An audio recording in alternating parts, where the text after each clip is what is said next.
3, I gotta look at my Twitter handle. 1, and we are live. Welcome to the ImprovED podcast. This is episode 7, and I am Justin Coffey. I'm an education consultant in Southwest Kansas, and you can find me on Twitter at Justin B. Coffey. And I am Jennifer Farr. I teach 5th grade at Junction City, Kansas at Lincoln Elementary, and you can find me on Twitter at Jennifer M. Farr. Excellent. And so tonight, go ahead. No, you please. I'm going to jump right in. Absolutely, jump in. I am super pumped to have the author of Kids Deserve It. Adam is an educator, a speaker, an author. He also wrote Run Like a Pirate, and he's a marathoner. But I'm fanning out right now. My biggest prop to him is that he's an advocate for kids first and then teachers. So welcome. Hey, thanks for having me. Yeah, I'm excited to be here. And I think of all those things in my bio, maybe what I don't say enough of is just like my family. That's what I'm most proud of. And my wife, we actually celebrated our 9-year anniversary yesterday. Yay, congrats. So thanks. What do my wife and I do on our 9-year anniversary? We go run 9 miles together because we met at a half marathon, and we run together every week. And it was actually running was in our vows. Love that. So that's what we do. And my two amazing kids that give me daily inspiration and fire me up to always do what's best and to push that conversation wherever I am in the country, because hey, as we all know, kids deserve it. My kids, your kids, our kids, all kids. It doesn't matter who they are. How old are your kids? I'm just kind of second grade in kindergarten. Okay, yeah, so they're just starting the journey. Yeah, it's a good age. And I've kept quiet for the most part at their school. We live in a great area, great school, but there's always things. And I've kept quiet until this year. I've started asking questions, asking why questions. Mm-hmm. Why are we coloring so much, and different questions, just to spark the conversation. So it's good. Well, whenever we go to first day of school and my son is introducing me to his teachers, he always says, "This is my dad, the Kansas Teacher of the Year." And I'm like, "Oh, whoa!" So, like, off the brakes a little. Like, we could talk about that the next time we see her or something. I love that. That's awesome. I used to, because I'm a new mom, so I don't have any clue what I'm doing. But I love when I used to be super intimidated by parents who were teachers that came into my classroom for parent-teacher conference. But I've since decided that I turned the tables, and it's my turn to ask them questions like, what could I be doing? Mm-hmm. Do you have any suggestions? Would you like to come in and help? Hey, when I was in middle school and high school, my dad was on the school board where I went to school. So I was a school board's kid, and he was also a teacher in another district. And teachers teachers were intimidated by it, and me and my brothers, and I couldn't figure it out. And I knew he was on the school board and I knew what he did, but as a kid, you didn't really know or care, because it's talk about a thankless job that Mm-hmm. it's just a lot of behind the scenes and stuff. But teachers were weird about it, but we were all good kids, so it didn't make a difference. But there was definitely that umbrella hanging over, which was whatever. It was what it was. So yeah. Well, that's kind of where I want to start. Can you share with us kind of what brought you into education? It sounds like you come from an education family, so maybe what brought you into education, and maybe the journey that you've taken to the point right now with where you're at. Yeah, great question. Yeah, my dad definitely brought me into education. He taught second grade for 35 years. Wow. In the inner cities of the Bay Area, some pretty tough schools. I can remember going to school with him when I was younger than the second graders, and then when I was older than the second graders. Super diverse school, definitely different than what I experienced on a daily basis, but it was so valuable. And I'm thankful every day that my dad gave me that experience of bringing me to school. And I didn't really intend to be a teacher. I kind of just skied and snowboarded in college, and had a couple of false starts right after. And then when I was 23, I decided, I better do something, and I went and got my credential. And I just kind of all started from there. And I was an elementary school teacher, and then a elementary vice principal for a couple of years, then an elementary principal for 6 years. And then my last district job, I was a director of innovation for a large school district, 50,000 kids. 35,000 kids, about 50 schools. And basically, I just did all the cool stuff all day. I was not in charge of the servers and the Wi-Fi. I was not in charge of principals. I was just literally just in the middle, doing cool stuff, pushing coding and robotics and classroom design and furniture and professional development. It was completely awesome. And I mean, now what I do, basically my side hustle turned into my main hustle. I started blogging probably 15 years ago, before blogging was kind of a thing. I actually sold my car, and my first blog was cyclingteacherguy.blogspot.com. I love that. Because my goal was to go an entire year without a car, and I lasted 6 months. It's really hard to live. I mean, short of like Manhattan where they have subways, or like Amsterdam where everyone's got a bike and nobody's got a car. It's hard to date. Like, hey, you want to meet at the restaurant? You know what I mean, right? Like, it was challenging, but that really got me started. Forget that. I'm thinking, how did you carry your teacher stuff back and forth? Yeah. No, but like that really got me starting on writing and just kind of documenting like my life. And then it turned into, classroom stuff and what I was doing with my students. And then I would start speaking at local conferences, for free. I didn't even like ask to get paid. Like they just said, you want to come speak? And I was like, yeah. I would do webinars for companies. And then obviously, I don't know how anybody meets anybody else other than Twitter. Todd and I, my co-author, Todd Nessaloni, we met on Twitter. And he actually had a podcast, and he had me on his podcast. This was probably 5 years ago. And then we connected in person at NAESP, National Association of Elementary School Principal Conference in Long Beach, California, 4 years ago, I think. And we just hit it off. And I'd been saying kids deserve it for years. And we had a conversation and something just clicked. And we wrote a blog post together. And the blog post just totally blew up on social, and we were like, you know what, we got something here. So we bought the URL kidsdeserveit.com for like $2.99 on GoDaddy, and we started the Twitter. And literally, you know what, we never intended to write a book.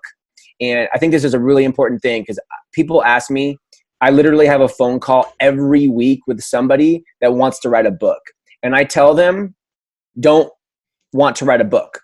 Make your goal to impact education and change the world. And if a book comes, then that's a win, because I think it's much easier to get published nowadays because there's so many more publishers out there. You can self-publish. I mean, Amazon has democratized publishing, which is amazing. And if you just really want to write a book because you want your name on a book, then go write a book.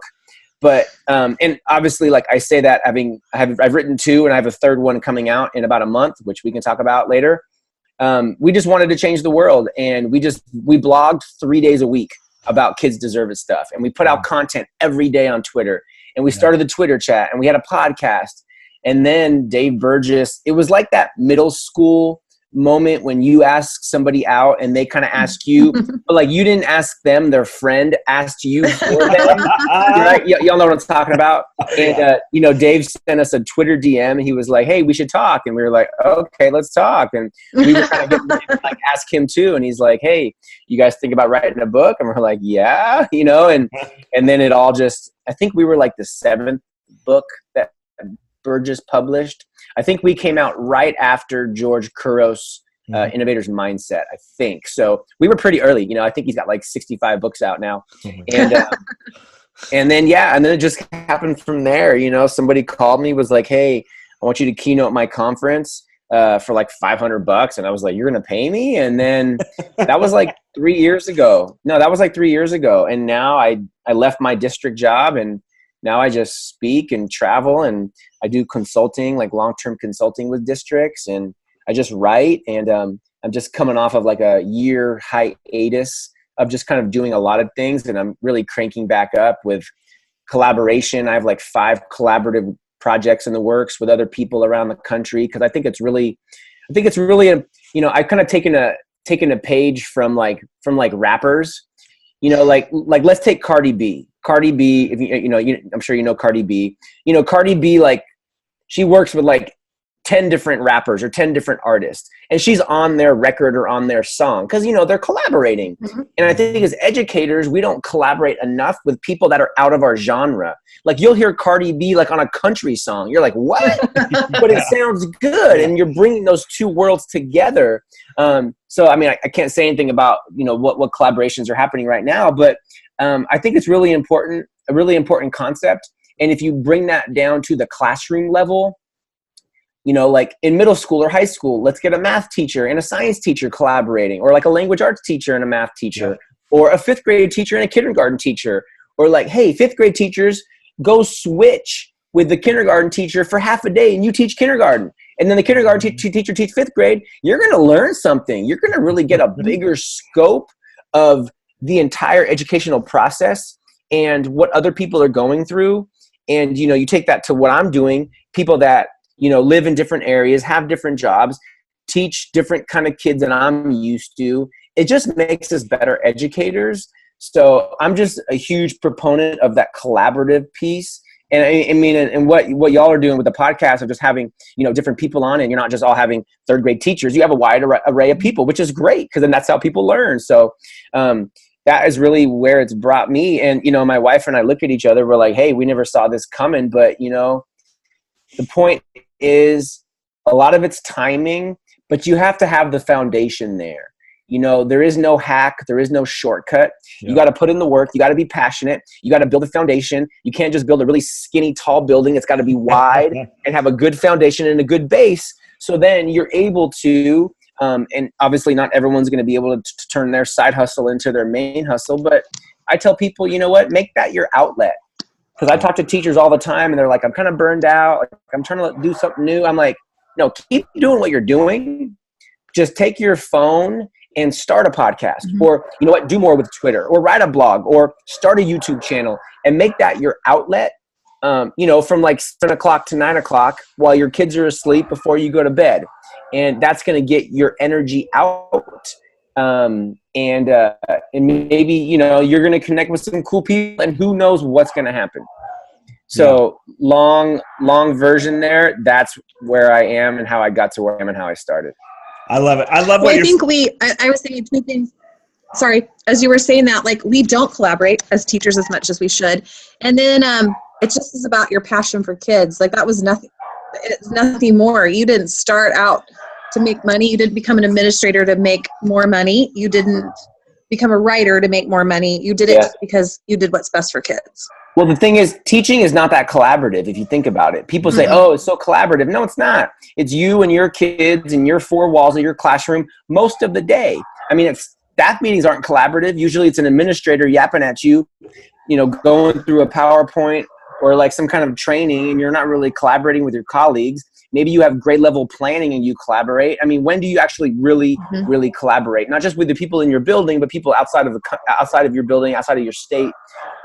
It's just so important. I think we really need to be cognizant of it and make it a priority, because you will have more perspective. That kindergarten teacher is going to have more perspective, or that 3rd grade teacher, when they go teach kindergarten and be like, whoa, those kids are small, they, blah, blah, blah. Or from a standpoint of like, I teach 3rd grade, I'm going to go teach a 1st grade class. And that 1st grade teacher may be a little bit more brave and innovative, and they're doing things that they haven't let their 3rd grade teachers do. Or bring a high school teacher down to the elementary school. You got a stud 4th and 5th grade teacher that's doing amazing things. Don't tell kids what they can't do, right? Kids can do so many things, but you got to bring that perspective to it. I think it's so important. I know this sounds kind of ridiculous, but where I learned about collaboration was from Big Brother. I'm a huge Big Brother fan, like the TV show, Got it. And I just, as a fan, I loved watching that show. And the ones who were the most successful were the ones who, they had an alliance, but they also had like their hand in collaborating with a lot of people, right? And so when I started my STEM camp, that's one of the things I was thinking about is I could do this with one of my math people who I work with all the time, but I think if I brought in a science person, it would bring a whole different perspective. I want to bring in a science person. Yeah. And then I wanted to bring in the elementary perspective. So we brought in an elementary teacher. And so we just try and build teams based on all these different skills so that everyone can bring their skill set and make it better. And so, yeah. And then when you need something, I mean, my wife says, she's like, honey, you know so many people, or I'll be at a conference and like all these people will come up to me and people are like, how do you know them? I'm like, just because, you know, like you got to put yourself out there and, you know, don't complain. You never win the lottery and you never buy a ticket. You got to buy tickets to all the different lotteries and you got to connect with those people and just make it a priority because you know what, someday you may need a favor and that person's going to be there. Or you just like, hey, you know somebody that needs something and you don't have it, but you know somebody that does. And then you're connecting them to them. And then your school is stronger because of that connection. And it just starts there. It's just, but like stop talking about it and start doing it. I'm just so tired of people being like, well, I don't know, like maybe next week, maybe next month or next year. Like, you know, like just stop making excuses. Stop complaining. Complaining is not a strategy. You know what? Write down 2 goals and achieve them and go after them and make them a priority. It's just so important. It's so true. So one of the things that I think you're kind of famous for and that I get excited about when you talk about is I think that you have a really good vision of what the future of education could look like or what the future of education should look like. And in Kansas here, we are working on redesigning school and rethinking what school could be or what school should be. And so I guess my question for you is, if you were building a school from the ground up, you know, your school got bulldozed and you had to build from the ground up, what's your picture of what school could be or what school should be? You know, that's a great question. And first off, when I speak, I always tell people always ask me, like, what is the next thing coming in education? And I always tell them the same thing: relationships, relationships, relationships, relationships. So, I mean, a lot of people can have some really great buildings and a lot of flat, you know, school boards are famous for like the new shiny project and look at, we're 1-to-1 and like the computers don't work. Or you ask the kids, I can't tell you how many schools I've been in and I'll ask the kids like, how often do you use the Chromebooks? Oh, like once a week. I'm like, once a week, you know? So focus on the relationships first. I think first and foremost. Secondly, I don't even think that we need our schools to look how they look right now, where everybody gets in a bus or their parents drive them to school and they go to this big building. I don't think school needs to be 5 days a week. I actually wrote a proposal like 10 years ago to rent out empty office space in my old district. And it was near a bus stop. And all we need is couches from IKEA or Amazon Prime. We need Wi-Fi and you need teachers, and that's it, you know, and kids could come 3 days a week and then 2 days a week they're at home working or they're working at an internship. And it never got off the ground, but I do think we just keep building schools how we've always built them, where, you know, we have to make them secure and even more safe and secure than we had to 20 years ago because of the world that we live in, unfortunately. And we still build big old kitchens. Like, why are we building kitchens? I can hop on Uber Eats right now and get 10 restaurants delivered to my home in 15 minutes. You know, like, let's be smarter and smarter about it, more efficient, and have them look differently and like have food brought in for kids. Like, why are we still like this big old production of kitchens and inspections and then I don't think 1-to-1 is what people should strive for. I first said that like 5 years ago and people were like, what are you talking about? Because if you're 1-to-1, great. But 1-to-1 is not like the magic bullet of education, you know? So I would rather have a classroom be like 1.5-to-1. So like 1.5 laptop for every kid. But what else you have in there is a 3D printer and you have some spheros, you have some kind of robotics. Because it depends on what the kid's doing. Because if you're 1-to-1, you're kind of saying that everybody's doing the same thing all at the same time, which really doesn't change the classroom too much from when we were at school, where we were all on page 35 at the same time with our pencils, answering the same question. All we've done is digitize the content and the curriculum, and that's not transforming education. That's just substituting what we used to do into a nice shiny Chromebook.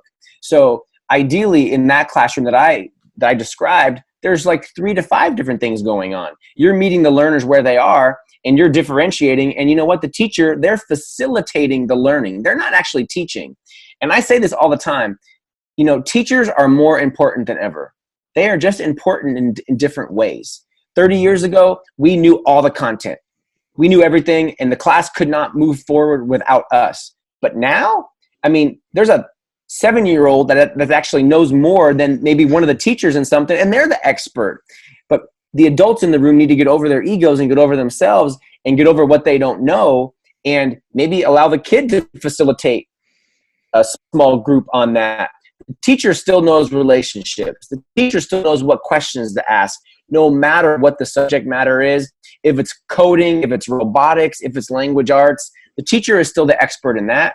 They're just important in different ways. I think all bells should be turned off. You know, bells belong in prisons. They don't belong in schools. Why should we tell people when and how to learn during what time? We turned off all the bells in my school. I was principal. After 1 year, I turned the bells off. I didn't tell anybody. Nobody realized. I had to bring it up at a staff meeting. And they're like, you know what? One of the kids said something that then I forgot to check. But you know what? Everybody still went to lunch. Everybody still went to recess. There wasn't this disruption during the day because, you know, kids are working and then bong, they like freak out. It throws everything off. Some schools, the bells, no matter what grade they're in, they ring for the whole school, even though it's not your bell. And it's just like, it's a distraction. So, you know, I think Genius Hour should be a staple. I mean, we did Genius Hour like, I don't know, 8-9 years ago when I was a principal.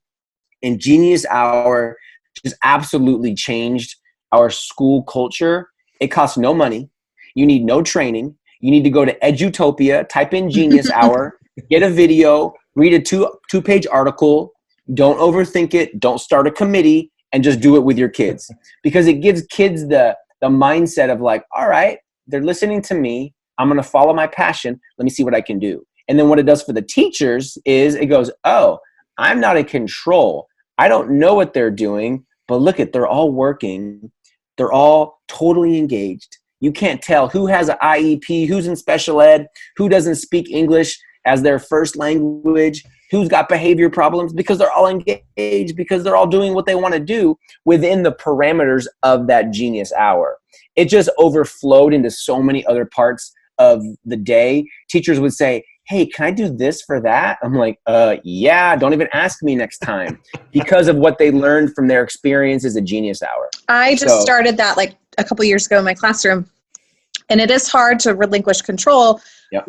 I'm very type A. I like things structured, but I'm going to tell you what, this year, I have a group of girls that are Skyping each other at night to make plans for how, who's going to listen to what podcast and who's reading what article. And I have like boys starting a coffee cart. I have a group of boys that are putting growth mindset vinyl sayings up on the ceiling. So when little kids come in for the day, they're seeing it. And like, I can't say that that's not going to get them into medical school, but daggum, they learned how to research and make a difference and be excited about collaborate, to go to what we were talking about earlier, work together, problem solve, communicate, just to be able to talk to each other and be like, you do this, you do that. Like, I don't know about this.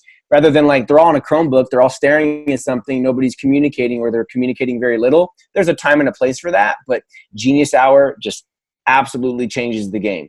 And people that are listening, listen to me right now. Don't overthink it. Don't overthink it. Adults get in the way. We complicate things. We think we know more than we actually do because we're the adult and we went to college and we're the teacher of the classroom. Don't overthink it. Most things never get done because they never get started. Go to Edutopia, type in Genius Hour, watch a video, show your kids that 3-minute video. Don't make lesson plans. Don't ask your principal. It's totally legal. And then just start doing it. And you know what? Don't do it for like 30 minutes on Friday. That's it. And then if it goes well, which it will, do 30 minutes on Tuesday. And then just see how it happens from there. Because the thing is, you know where you want to go. You want to go somewhere. But most people, what they do is they try to build the entire road. They talk to their principal, they talk to their grade level, they build a PowerPoint presentation, they wait a month or two, and inevitably what happens is you're going to change the road. The road is not straight to the goal. The road is crooked and curvy, and there's stalls along the way. So you just got to start working and work it out, and the kids will work it out. And then you go on Twitter and you type in hashtag Genius Hour to Twitter, and you find so many real-time resources and ideas from people that are doing Genius Hour across their schools, across the world, not even the country. And then you're like, oh, dang, they do it like that. And then, oh, I'm gonna do like this. And I'm gonna take a video camera, I'm gonna take an iPad, we're gonna record all the presentations, we're gonna put them on YouTube so parents can see them, then we're gonna get parents involved. And then you don't even recognize yourself because your classroom is totally changed. Mm-hmm. And that is the facilitation of teaching. Kids need to learn how to learn. I think we need to allow kids more and not teach kids so much. Because when we teach them, we're actually only teaching a very small percentage of our class. Because as you know, you have 30 kids in your class, or if you have a secondary teacher, you have 180 kids coming through your door every day. They're all different types of learners, and you can't teach all of them all the different ways at the same time in one class period. You have to facilitate their learning. I think it's a really, really important concept to think about. It makes me think of, it kind of leads me to my question. My friend Merritt, she's on our K-Toy team. She was the one that introduced me to this book and Kids Deserve It book. And she has a saying that we do what's best for kids, not what's convenient for adults. Mm-hmm. So I want to ask you, what does that mean to you? What does that saying mean to you? I mean, everything. Without like bashing teachers unions and things, because like I don't want to go down that road. I don't think that's fair. But where teachers don't do things because they're not comfortable.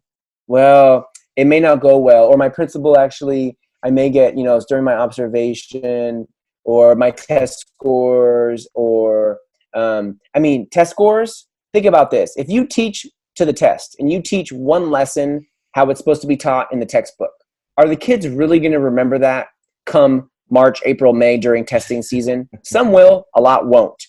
But if you incorporate a lesson with robotics or 3D printing or art in some way, and you make it a process, you're actually going to teach 3 to 5 concepts within that project. Are they going to remember that come March, April, May? You bet they will, because that project is going to last like a week or 2 weeks. They're going to get their hands dirty. They're going to make a video about it.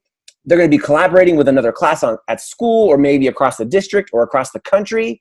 So that to me is like doing what's best for the kids, not what is convenient for the adults, because, well, I didn't go to the training yet, or I missed the webinar, or the committee didn't meet yet, and I'm just not ready. I'm gonna retire in a couple of years. That's doing what's best for the teachers. Mm-hmm. So I didn't say it earlier, but what launched Kids Deserve It, Todd and I were at dinner with the CEO of Remind, the text messaging app. Mm-hmm. We both have done consulting for them for years. And Todd was kind of stalking me at dinner. I was talking to somebody else, and I said, straight up, schools don't exist so we can have jobs. They exist for kids. And this conversation did not happen with Todd, but he was across the table. He was stalking me. He tweeted what I said, and that tweet blew up. And I said, at the end, I said, because kids deserve it. And that tweet had thousands of favorites and retweets within hours, because it's so simple and it's so true. And so many people think that well, that school is there because it's my school, my classroom, and I'm the teacher, so I'm really important. Yeah, you are important, but the kids are way more important than you. So hopefully I articulated that without getting too fired up. No, I love it. I think it means something, and I think it means something different every day. Depending on what's going on in my classroom, or how I was talking to you earlier about how my teacher spirit is. I think it just depends on the day. Well, I think to make it even simpler. So in Kids Deserve It, you read it. My first job as a principal, we had a saying, Team Kid. And we put Team Kid everywhere on banners. It was our hashtag. We put it on t-shirts. I had a little, an outline that said Team Kid in cardboard. Kids would come to my office with a white shirt. I would put the cardboard on their back, take a blue can of spray paint, and then they had hashtag Team Kid on their t-shirt. I love it. People lived it. They breathed it. And what it meant, though, if we made a decision, every decision we made, everybody on staff would say, is that Team Kid? And people would look around and they would think about it. And if it was, we would move forward. If it wasn't, or it was in question, we would have more conversation about that, or we would stop it, because everything has to be Team Kid. And you know what? I see them on a weekly basis. You go to a school board and they're, to achieve high standards for all learners and to be successful, blah, blah, blah. You know what? I get it. Break that down into Team Kid. Team Kid. Something super simple. I want a shirt.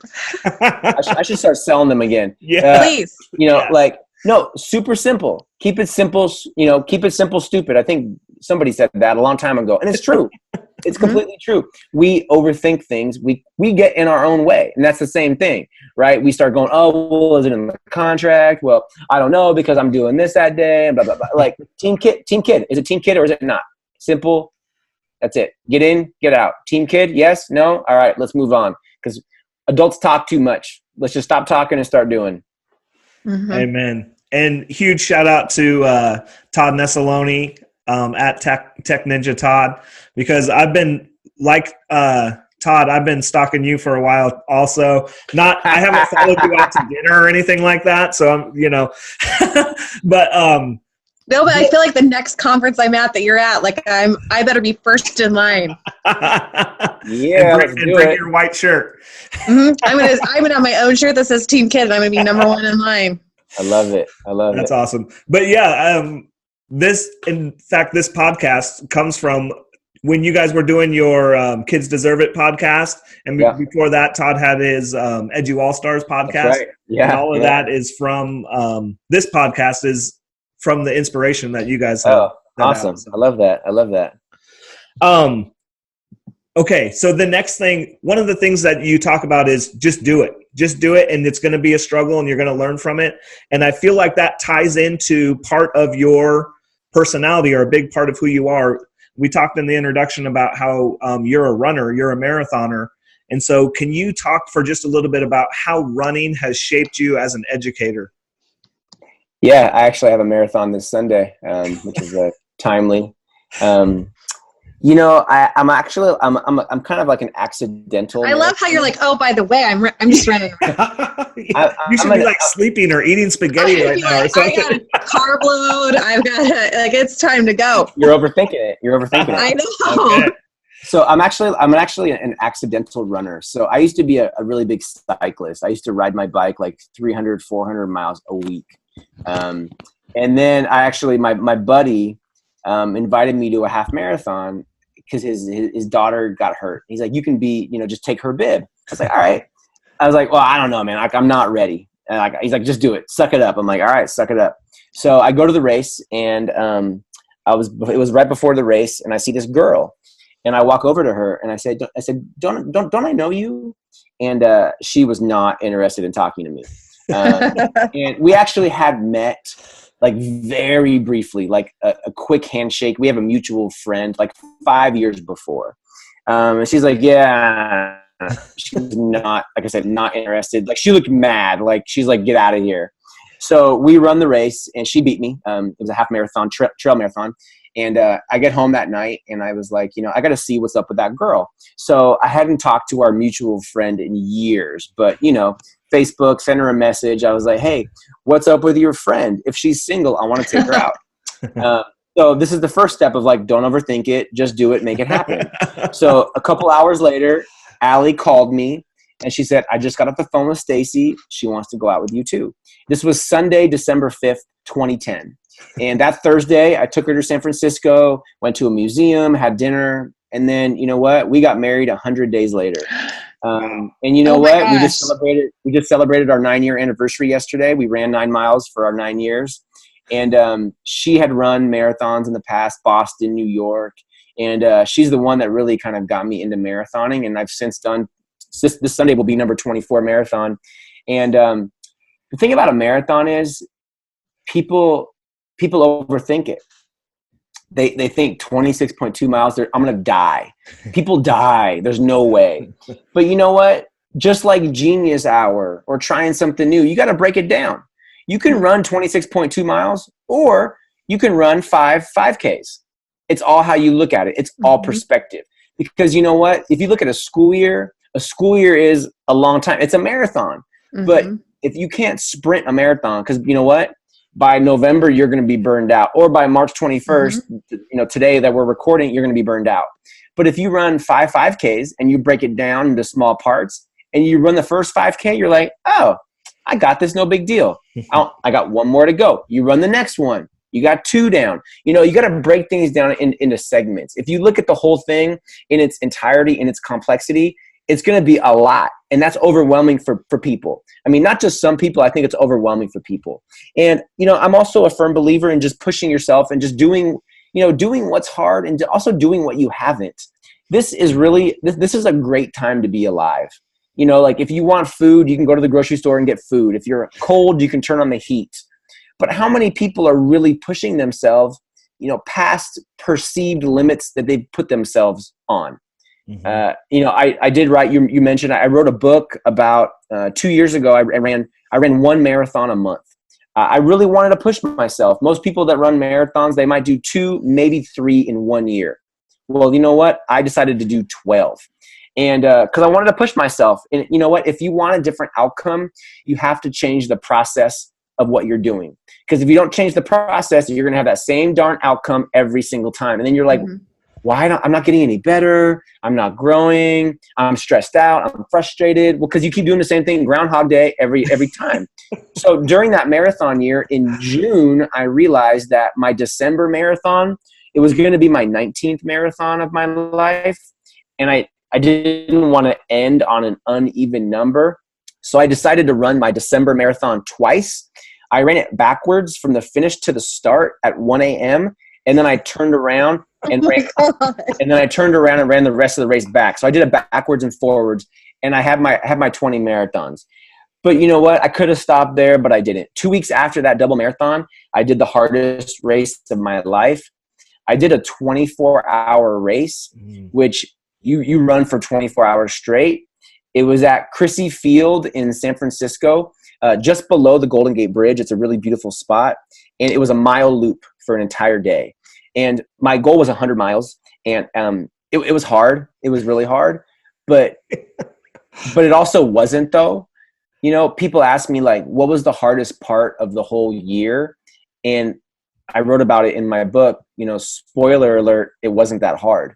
Because it's hard if you tell yourself it's hard, or it's hard if you don't prepare yourself, or it's hard if you start doubting yourself and you start saying, I can't do it, I'm no good, it's not going to happen. But when you tell yourself you can and you will, and you prepare yourself and you make it public, you know what? You just cruise. And I really believe that.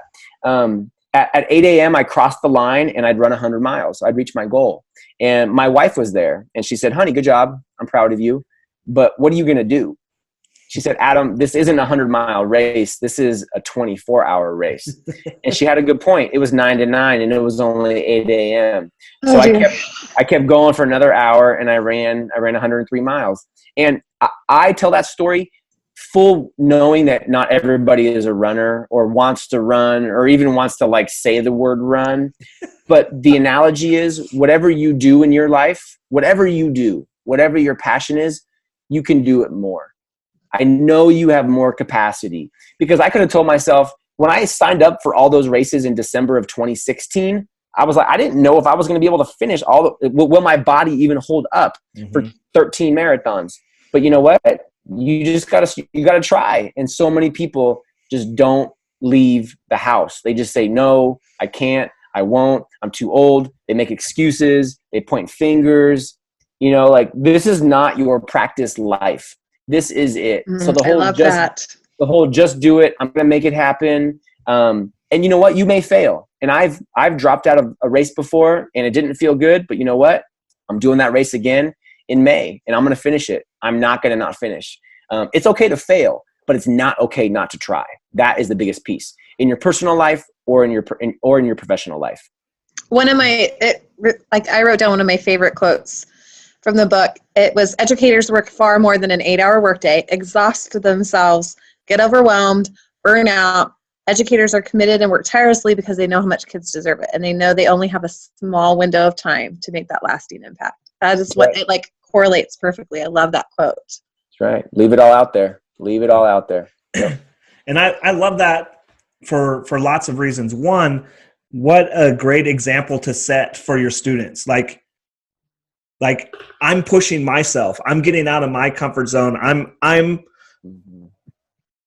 pushing myself to succeed. And I don't know if I'm going to do it or not, but I'm going out there and I'm going to do it. And so what a great example for students to see in their teacher, like, oh man, I think if they can do that, then I can probably I can start my podcast or I can do my thing. Yeah. Hey, when they see their teacher push themselves, they're going to push themselves. They're like, wait, they're doing it. I'm going to do it too. And kids do this even easier than adults do. The kids don't even think twice.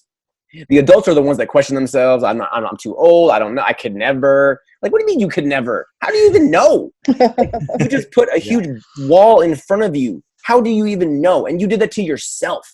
Like, stop cutting yourself off at the legs. Stop. Life is too darn short. There's too much opportunity inside of you, too many people to positively impact, let alone yourself, but your family. But how about your students and your community? Like, stop. It just kills me. I love your energy, man. I love it. I love the bluntness. Like, I just needed that in my teaching spirit. Absolutely. The other thing that I love about it and Run Like a Pirate and your energy is, even if running's not your thing, that's fine. But there's something to like being physically active, like spending that energy. It does something to your mind to like get rid of all the junk, all the stuff that doesn't matter, and really think about what matters. It's like kind of meditation, you know. When I'm more physical, then I'm a better teacher and I'm a better person and I'm just a My running is my meditation. I run without music. It's just me in the road, and I run in the morning at 4:00 in the morning, 4:30 in the morning when it's dark. So it's just me, and I run dark miles. But you know what, though? I solve so many problems during those dark miles because there's no phone, there's no music, there's no my wife and my kids. It's just me. And same with a marathon. You just get inside your brain.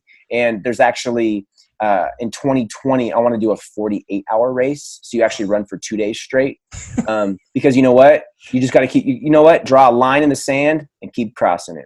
And just draw a line in the sand and keep crossing it. You know, I stayed awake for the entire 24 hours. The 48-hour, you take like a couple naps, you know, because 48 hours is a long time to go without sleep, especially if you're constantly moving. But you know what, though? If you think about the Bataan Death March and those people, it went for days and days. Think about all the refugees from Syria, little kids that are just carrying everything on their back and they walk for days and days with no food.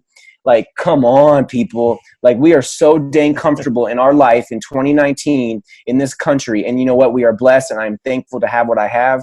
But, like, man, you just got to do something with it or do something about it, because it is, too. And I've been to so many conferences and spoken at so many school districts. And since Run Like a Pirate has come out, you know, I write my books for me. And my thing is, if people read them and get something from them, then that's a win.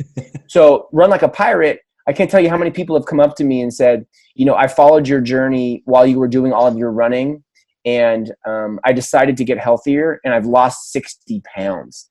And like, I don't cry. Like, that brings me to tears when people are saying, you know, like, hey, like, and like to your point, Justin, like, you feel better as a human, you know, like you wake up better.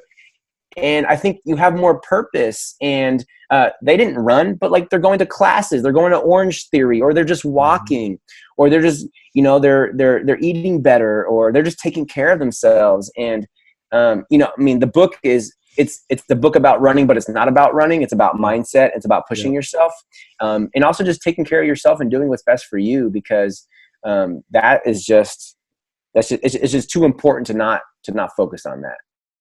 Yeah. Yeah. I love your quote about, you know, this is not your practice life. Like this. I love that. I wrote that down. It's going on Twitter later. Absolutely. I love that. I like, one thing I was thinking about as you were talking about just kind of taking care of yourself is we're losing teachers at an astronomical rate. I mean, the teacher vacancies are there. I mean, we struggle with it in Kansas, and I know it's not we're not isolated in that situation. What do we do for that? Because kids deserve it. Team Kid, we need teachers. We need teachers. So how do we keep those teachers? How do we keep teachers happy? I mean, you kind of touched on that a lot. How do we get teachers? Yeah, I mean, Yeah, I mean, I almost think that like all teachers across the country should just go on strike, and then like everybody, and then like change will happen with pay and other things. I know that's not going to happen, but like something drastic needs to happen because teachers aren't paid enough, and and that's only one piece of it. We need good leadership. Leadership is so important and too important. We need good leaders to build culture in schools and build culture in districts, so teachers feel like they are wanted and they're cared about and they're supported. That's definitely one tier of the system. I also think teachers, I think there comes a point where teachers need to say like, okay, it's the bell rang at 2:30. It's 3:15. I'm going home. I mean, when I was a principal, I left every day at 4:00 because I want to know my kids, and I want to stay married to my wife, and I need to go for a run, and I need to hang out with my dog. And I think when you do that, actually, too, you become more efficient during the day. Teachers and educators and people in general, I would say, are doing so many things just because they've always done them. We need to kind of audit ourselves and to say, I'm doing this. Does it have impact on the instructional program in my classroom? Does this field trip, does this lesson? And when you do that, when you start leaving earlier, you actually stop doing things that you always did because you didn't have time, and you only do the important things. It's like if you wake up on a Saturday morning and you're like, dang, I got nothing to do all day. Sweet. Sunday night, you look back, what did you accomplish? Nothing. But if you're like, oh, okay, it's 6 a.m. and we're going to my mother-in-law's house at 1:00 to barbecue, and we're going to be there all night. And I got a whole list of things to do, and we only have a few hours to do them. Guess what? You get a lot of stuff done because you have parameters on your day, and you're efficient. All right, you do this, you do that.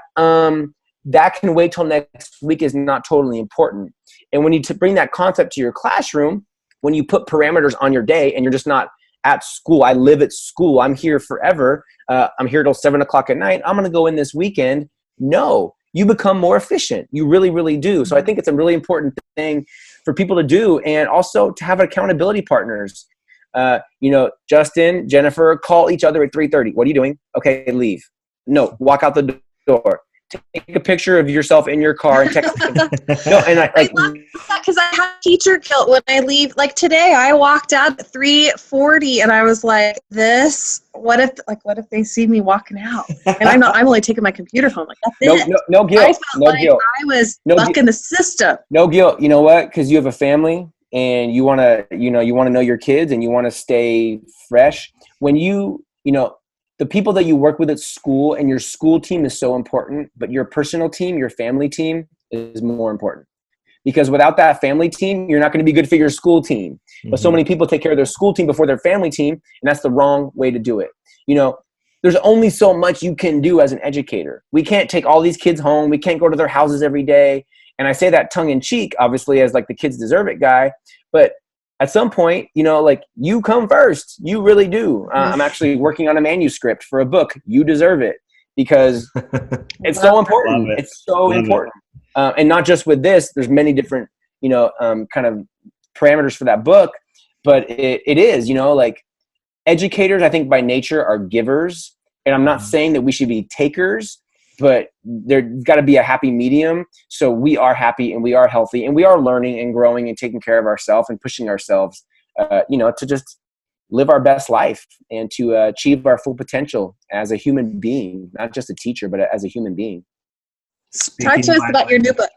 Speaking of manuscripts. Yeah, new book is it'll be out like in a month and a half. Do Justin and I get like the first and second edition, or maybe the second and third? I'll give your family the first. Yeah, send me your message me your address. I'll send you copies. It's called Empower Our Girls. It's basically Girls Deserve It, but it's Empower Our Girls. And I wrote it with Lynn Cologne, who is a former principal, currently a director of EL services in Virginia. And this book has been a long time in the making in my brain. And I'll tell you where it started. I was a new principal, 9 years ago. And I wanted to start a coding class at my school. So I sent out a sign-up sheet. I didn't overthink it. I just created a Google form. We're going to start a coding class. I had 20 kids sign up. I had one girl sign up. And it really hit me. And my daughter was about 18 months old at the time. And I was like, why? Where are all the girls? Like, why do I have one girl out of 20? So it really hit me, you know. And what did I do? I recruited. I called your family. I called their family. I talked to you at recess. You're going to start coding. You're going to do it. And then the more I kind of looked at things, you know, I read Sheryl Sandberg's book, Lean In, which is an amazing book. You know, even my wife has a story. My wife is in medicine, and my wife's a PA, a physician assistant, which is like a nurse practitioner. Great job. And when I first met her, I didn't know what a PA was. And I said, well, how come you didn't go to medical school? And she's smart enough. She's like, you know, like, I really didn't have any female physicians I saw as role models, and nobody was telling me, you know, Stacy, PA school is great, but have you thought about medical school? And, you know, this is not a Me Too book. It is not a feminist book. It is a book to just hopefully change the conversation, and make sure our girls have a place at the table and that they raise their hands, because it's too important. And I was actually talking to a superintendent just 2 days ago. I'm going to be speaking in their district this summer. And I was telling him about the book, and he was quiet. And I was like, what's up? And we were over the phone. He lives in the South and I'm in California. He's like, I got to tell you a quick story. You know, we just sent our robotics team to some competition, and we were taking pictures and we were all excited. We won some awards, and a couple of people made some comments. Dude, your team is all boys. And he's like, Adam, I didn't even realize it. He's like, I have a daughter. Like, I just didn't even realize it. And, you know, no one's pointing blame or pointing fingers saying you only chose the boys, but you know what? Like, we have to have girls in the conversation. So this book is a compilation.